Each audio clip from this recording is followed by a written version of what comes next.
គោរពនឹងជំរាបសួរប្រិមិត្តកែហត់ញូជាទីគោរពបាគណៈពេលនេះគឺមានករណីបាក់គ្រោះថ្នាក់ចរាចរណ៍បាទមួយករណីទៀតហើយនៅវេលាម៉ោង11:23 នាទីព្រឹកថ្ងៃទី3 ខែធ្នូឆ្នាំ2025នេះបាទរវាងបាទរថយន្តមួយគ្រឿងហើយ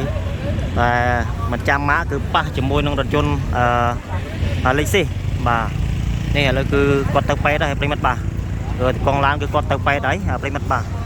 ហើយយើងមិនដឹងថាមិនមកទេបាទមន្ទីរពេទ្យបងឯងស្អីគេនេះមន្ទីរពេទ្យបងឯងសុខដាស្ទឹងប្រិមិត្តបាទនៅបាទឥឡូវនេះគឺឃើញហើយបាទរថយន្តលេខសេះមួយគ្រឿងនេះបាទដែលពាក់ផ្លាកលេខភ្នំពេញបាទ 2T55-05 បាទត្រូវកលាប់ផ្ងាជើងតែម្ដងប្រិមិត្តបាទនេះឃើញបាទសំណាងល្អគឺខ្ទេចខ្ទីអស់លេងហើយបាទរថយន្តបាទលេខសេះហើយមួយគ្រឿងនេះបាទហើយទៅដៅបើគាត់ហ្នឹងបើតាមប្រភពដែលគាត់បញ្ជាក់ហ្នឹងគឺគាត់បើកបោទៅដៅពីខាងវងមោគូស្រូវមក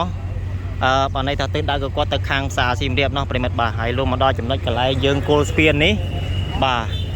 មិនដឹងថាយ៉ាងម៉េចបាទគាត់មកជ្រុល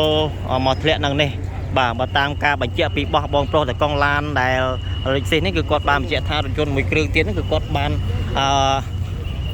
តំណងប្រហែលជាបត់បាទបត់ហើយគឺគាត់រេចង្កោមកជុលបុកគាត់រុញមកធ្លាក់ចូលកន្លែងនេះតែម្ដងប្រិមិត្តបាទនេះយើងឃើញស្ថានភាពរថយន្តគឺបាទគឺខ្ទេចខ្ទីហើយផ្ងាជើងតែម្ដងប្រិមិត្តបាទនៅចំណុចកន្លែងទីតាំងកើតហេតុនេះទីតាំងនេះគឺទៅនៅតាមបណ្ដោយផ្លូវជាលេខ 2 ស្ថិតនៅក្នុងភូមិស្រុកធំឃុំជើងកាបស្រុកកដាលតឹងខេត្តកដាលប្រិមិត្តបាទគឺខ្ទេចខ្ទីអស់លេងតែម្ដងបាទសំណាងល្អហើយម្ចាស់គាត់រងរបួសស្រាលដែរទេប្រិមិត្តបាទឥឡូវគឺខាងរថយន្តមន្ទីរពេទ្យបង្អែកស្រុកកដាលតឹងហើយយកគាត់ទៅសង្គ្រោះហើយប្រិមិត្តបាទហើយនេះមើលទៅប្រិមិត្តបាទរថយន្តនេះគឺបាទយើងមើលផ្លាកខាងក្រោយនេះដូចជាអានេះដូចជាលេខស៊ីប្រិមិត្តបាទលេខស៊ីមើលទៅនេះលេខស៊ី300 OX 300ប្រិមិត្តបាទ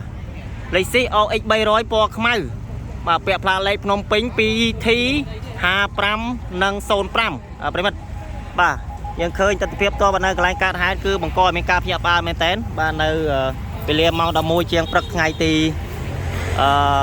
3 ខែធ្នូឆ្នាំ2025នេះបាទបង្កការមានការភ្ញាក់ផ្អើលមែនតើបងប្អូនយើងបាទនៅតាមបណ្ដោយផ្លូវជាលេខ 2 យើងស្ថិតនៅភូមិស្រុកធំឃុំជើងកាបស្រុកកដាលតឹងខេត្តកដាលបាទនេះយើងឃើញហើយប្រិមិត្តបាទហើយចំណែកខាងបងប្រុសដែលជាតកងរថយន្តលេខស៊ី OX 300 នេះគឺត្រូវបានរថយន្តបង្អែកមន្ទីរពេទ្យនៅខាងកដាលស្ទឹងលោកបានយកគាត់ទៅព្យាបាលបាទបើតែយករងគ្រោះគាត់ត្រូវជើងត្រូវដៃត្រូវអីខ្លះដែរប្រិមិត្តបាទនេះបាទបើតាមប្រភពព័ត៌មានបឋមពីកន្លែងកើតហេតុហ្នឹងគឺបាទរថយន្តដែលបើក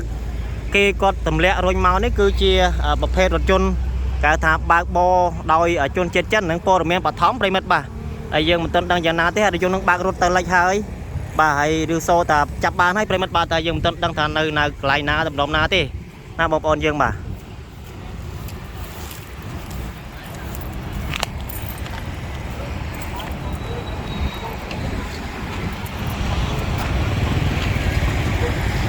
នេះបងប្អូនយើងបាទទីតាំងនេះគឺជាប់នៅកន្លែងគោលស្ពានអាកាសយើងផ្លូវជាលេខ 2 យើងហ្មងប្រិមិត្តបាទគោលស្ពានអាកាសផ្លូវកវ៉ាត់ក្រុង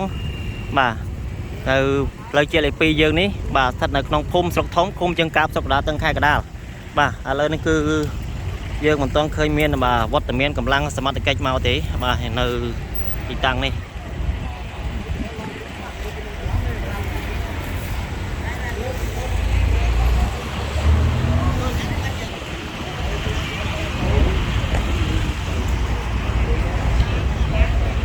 ផ្ងាជើងហើយបងប្អូនយើងបាទសំណាងល្អនេះចំកន្លែងទ្វារតកងខាងឆ្វេងបាទហើយធ្ងន់ខាងស្ដាំប្រិមិត្តបាទខាងស្ដាំគឺធ្ងន់បាទ